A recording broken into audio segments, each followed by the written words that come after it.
Why do I feel like my productivity levels are about to fall through the floor? Hello one and all, welcome to Seeing Through Glass, and welcome to Sim Corner at STG HQ. It's always been in my plans for this place to have a corner dedicated to sim racing. So this awesome rig is made by SL Sim Racing. And what I love about this is it's kind of got that retro inspired look, OMP racing seat, and then Fanatec. So this is the Podium F1 hub and wheel, matched up with the CSL pedals.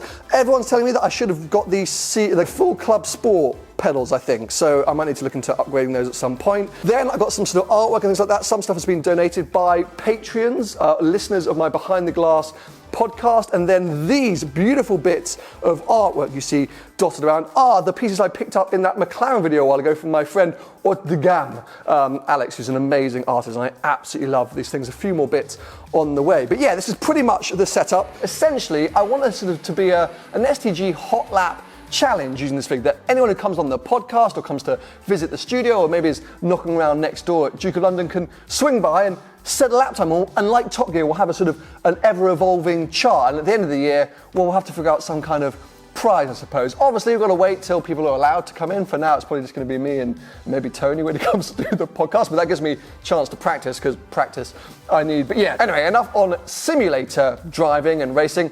Let's go talk about some real-life driving.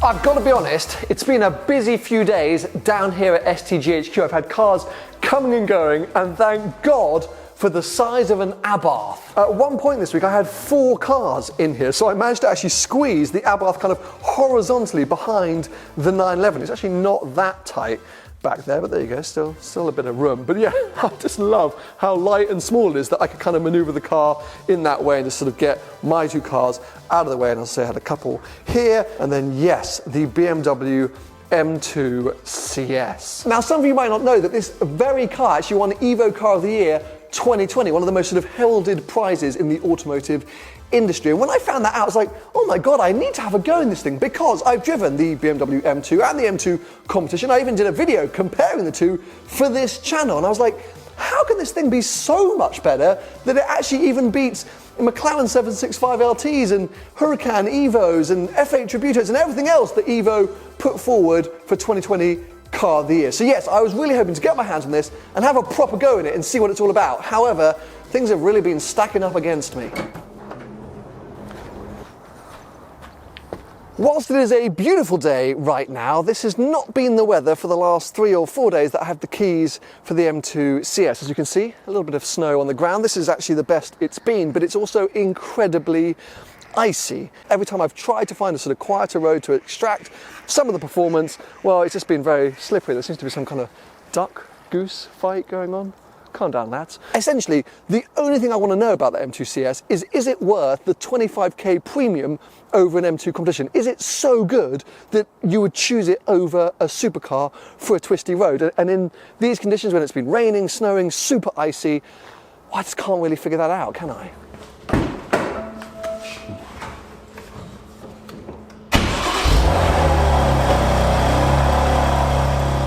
But anyway, the car goes back to BMW this evening, so I'm going to head out now and just try my best to experience it and talk you through some of the details, what makes this different to a competition.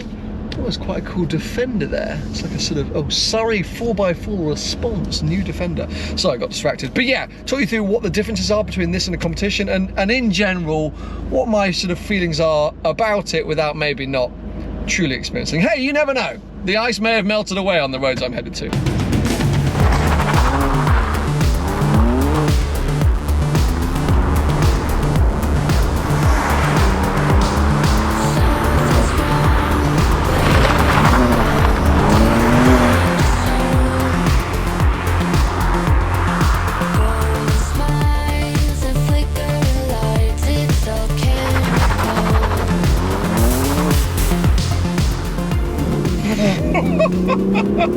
And I'm sure some foreign viewers are looking at this being like, snow? That's not snow, but for London, well, the areas around London, this is a lot of snow, and trust me, it's icy, as I've just proven. This car is equipped with Michelin Pilot Sport Cup M2 tyres, which are essentially racing slicks. There's no grip on this thing, so I'm going to have to be very, very careful. I think this car's surprisingly, on paper, it shouldn't feel that different to an M2 competition. We've got the same engine, 40 horsepower more, the same amount of torque, even though it's available in more of the rev range. 0 to 60 is only 0.2 seconds quicker at 4.0 dead, and apart from some other sort of cosmetic changes and minor mechanical ones, the only other kind of standout feature is that it's got adaptive suspension. But somehow, kind of feels a little bit more, I don't know what, special. It's a weird thing. Maybe it's my kind of expectations of the car. But then again, I think not, because I've driven plenty of M2s and M2 competitions before, and whilst they're always very good, I've actually claimed they're a bit overrated on the podcast. It's not really a car for me, but this, because of this manual gearbox, and you can get this car with the flappy DCT, it feels like it kind of wants to be picked up by the scruff of its neck and really driven. It feels like a proper driver's car, and therefore a proper M car. I don't know why, but it's just giving me a bit of the sort of the fizz.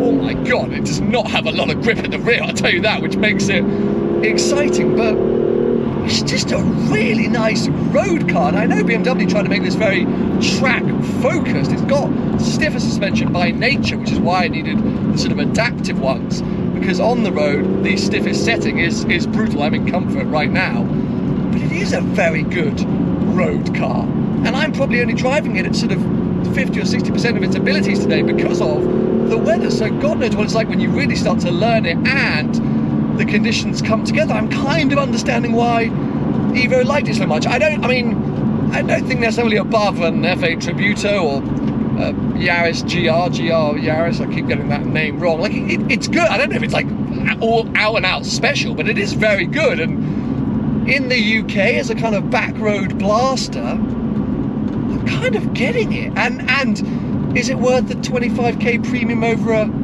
competition? I'm not sure, but I think more importantly for me personally, would I consider one over a 718 Cayman GT4? I think yes, because I drove that Boxster Spider, that 718 Boxster Spider, which is effectively a GT4 without a roof.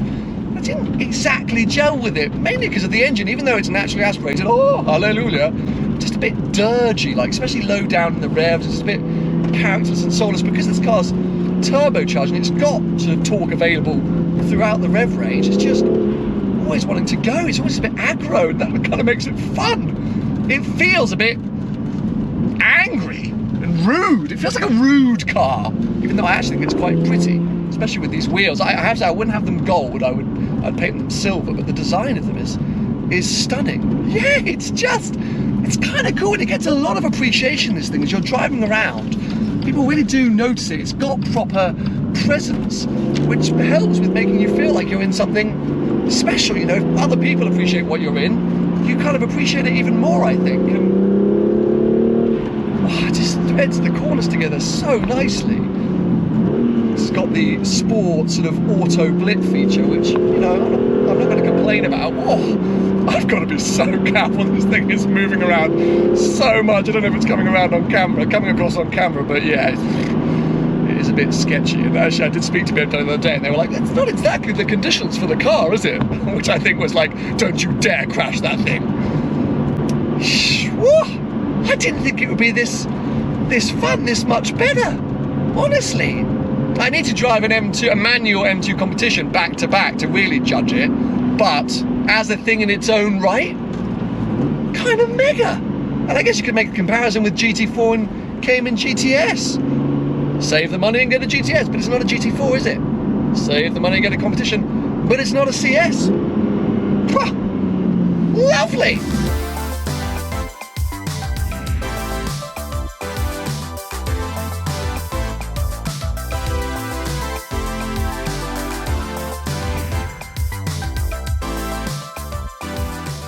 Back at STGHQ then, and how do I feel about this car? I can't really decide. You know, I mean, obviously it's not been an ideal test drive experience. It's been very short, but pretty sweet. Is this worth kind of double or at least 25k over an M2 competition? I'm not sure it is, but does it feel a little bit more special? Yes. And as a GT4 rival, is it an attractive proposition? Yes. So I'm kind of all over the place. Maybe if you got an M2 competition and did a few bits to it, you could kind of get close to this, and therefore you've got something as special. I don't know. Anyway, either way, I have really enjoyed my experience, and I'm glad I asked BMW UK for the chance to get behind the wheel of this thing, because I thought it wasn't going to be as good and as fun as it has been. And I'm glad I didn't end up in a hedge, because that could have been a thing at some point. So yes, if you enjoyed the video, make sure to give it a thumbs up and stay subscribed for plenty more videos to come.